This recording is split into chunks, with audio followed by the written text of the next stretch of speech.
Saying sorry is one of the most dishonest things a person can do, and most people do it dozens of times a day without realizing it. You apologize before the other person finishes their sentence. You say it reflexively, automatically, sometimes without even knowing what you're apologizing for. And deep down, you feel nothing. No remorse, no guilt, just relief that the moment passed without conflict. That isn't politeness. That is a psychological defense mechanism. And in the next 15 minutes, you're going to understand exactly where it comes from, what it's protecting you from, and why it might be costing you more than you think. Let's define what we're actually talking about, because over-apologizing is a term that gets thrown around a lot, but it misses the deeper picture. A performative apology isn't about saying sorry too much. It's about saying sorry when you don't mean it, when the apology functions not as an expression of genuine remorse, but as a social signal. It's a performance for an audience, even if that audience is just one person. Psychologists sometimes call this instrumental sorry, an apology used as a tool to manage the emotional state of someone else, or to manage how you are perceived. It achieves something. It deflects tension, it keeps the peace, it makes you look self-aware, even when you aren't engaging in any real self-reflection. The word sorry becomes a social lubricant, and when something is used often enough as a lubricant, it stops having any friction at all. To understand why some people develop this pattern and others don't, we need to go back to attachment theory, specifically to the work of psychologist John Bowlby. Bowlby argued that humans are wired from birth to seek proximity to a caregiver, and the way that caregiver responds to our needs shapes our entire emotional architecture. When a child grows up in an environment where love feels conditional, where approval could be withdrawn at any moment, they learn very early that managing the emotional state of the people around them is a survival strategy. And one of the most efficient tools for that? Preemptive submission. Saying sorry before anyone even has a chance to get upset. Children raised in unpredictable or emotionally volatile households often internalize this. Conflict is dangerous, and the fastest way to neutralize it is to immediately position yourself as the one in the wrong. The sorry doesn't come from guilt, it comes from fear. Here is where neuroscience makes this remarkably clear. When we perceive a social threat, disapproval, conflict, rejection, the brain activates the same alarm system it uses for physical danger. The amygdala fires. The hypothalamus triggers a stress response. Cortisol and adrenaline flood the system. From the brain's perspective, being disliked or rejected by someone important activates a threat response nearly identical to being chased by something dangerous. And the fastest way to turn off that alarm? Submit, appease, apologize. Studies using fMRI imaging have shown that social rejection activates the same neural pathways as physical pain, specifically the dorsal anterior cingulate cortex. This isn't metaphorical. Social pain and physical pain share real neurological architecture. So when you blurt out sorry the moment someone raises their voice, you're not being weak or spineless. You are responding to a genuine alarm system that is trying to protect you. The problem is, the alarm is miscalibrated. There's another layer to this that rarely gets discussed: identity protection. For many people, the performative apology isn't just about avoiding conflict, it's about managing how they are perceived. Here's the paradox. By apologizing constantly, some people are actually trying to appear more self-aware, more humble, more emotionally intelligent than they might really feel in the moment. The apology becomes a kind of social currency. It signals to others, I am the kind of person who takes responsibility. I am safe. I am aware. This is called impression management, a concept rooted in sociologist Irving Goffman's idea that social life is essentially a performance. We all manage how we appear on stage.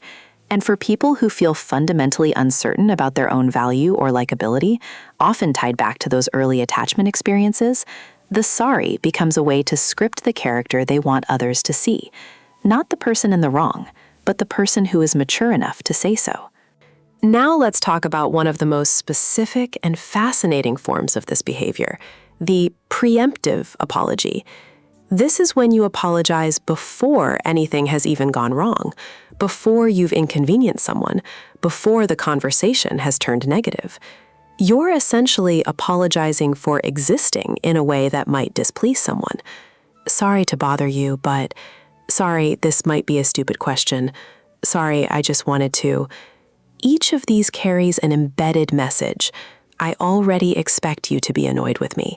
I am positioning myself below you before you have a chance to put me there yourself.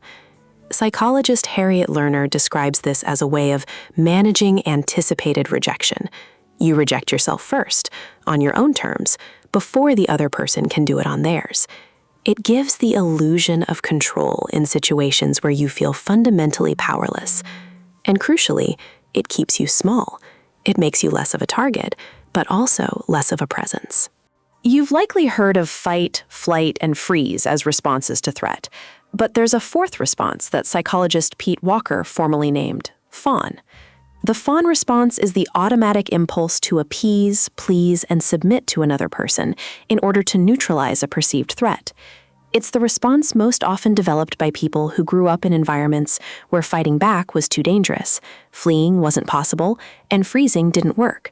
So instead, they learned to make themselves agreeable, harmless, apologetic. For people with a dominant fawn response, the word sorry isn't a choice, it's a reflex. It activates before conscious thought has a chance to intervene. The nervous system has been conditioned to see appeasement as the fastest route to safety, and apology is the most efficient form of appeasement. What makes this particularly powerful to understand is this. The fawn response isn't weakness. It was an intelligent adaptation to a difficult environment. The problem is when that environment no longer exists, but the response keeps running. Here's where the long-term cost becomes visible. When apology is decoupled from genuine remorse, when it becomes a habitual tool, it quietly erodes the foundation of your relationships. First, it creates dishonesty. You are communicating something you don't mean, repeatedly. Over time, the people close to you may sense this. They don't know why exactly, but interactions start to feel hollow. Second, it prevents real repair. So, what do you actually do with this? The first step, and perhaps the most important, is to slow down the automatic response. Most performative apologies happen in a fraction of a second. The goal isn't to never say sorry. It's to create a small pause between stimulus and response, just long enough to ask, do I actually feel remorse here, or am I trying to manage something? The second step is to replace the reflex with something more honest. Instead of sorry to bother you, try, I have a question. Instead of sorry, this might be wrong, just say what you think. These aren't just word swaps. They're rehearsals for a different relationship with your own presence in the world. Third, and this is rooted directly in attachment theory, repair needs to happen at a deeper level for some people. If your fawn response is deeply wired, working with a therapist trained in trauma or attachment can help rewire the underlying belief that your presence is inherently inconvenient or threatening to others. The pattern started as protection. It can be unlearned, but only once you see it clearly.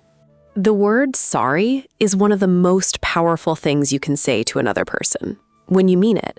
When you don't, it's a quiet signal to your own nervous system that your presence needs to be constantly justified. Understanding where that signal comes from is not a small thing. It is the beginning of being able to choose how you show up in every relationship you have. If this gave you something to think about, subscribe. There's a lot more where this came from. And if you recognize this pattern in yourself, share this with someone who might need to hear it too.